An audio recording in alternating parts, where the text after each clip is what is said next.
Kirk and Megan. All right, how much did you spend on your last smartphone, Brooks, if you don't mind me asking? Oh, gosh. You know what? I honestly got with one of those plans, so I think it might have been like $100. Okay, but it was probably $1,000 phone. But it was one of those, yeah, I mean, that's the thing. You can't get a smartphone for under $1,000, it feels like these days. Oh, but you can, no, you naysayer. No. Yeah, check this out. This is the newest from Google. This is called the Google Pixel 4a. Just came out in August.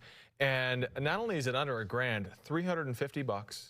I just confirmed, somebody told me that it was on sale for $300 at Best Buy. So what's the deal? It's a quote-unquote budget phone. What's different? What did Google do to get that price point? Well, the back of it's plastic as opposed to, fancy glass. It's got a pretty good screen, but you can see there's a bezel around the screen, kind of a border around the screen. You don't see that on the more expensive phones. It does technically have a slower processor, but I'm telling you, I've been testing this thing out. This processor is fast enough for 95% of people. It doesn't have wireless charging. You'll have to plug it in.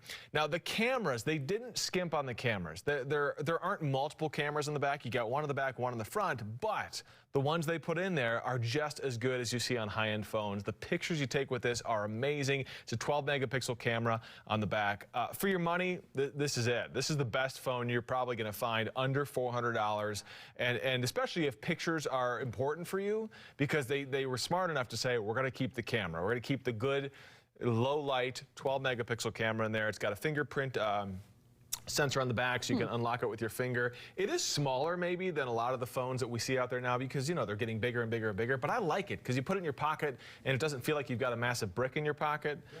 Again, $350 for just a fraction of the price. Super cheap, $350, and like I said, I checked it. It's Best Buy's got it for $300, so an even better deal. My full write-up is over at kdvr.com. Just click on the technology section.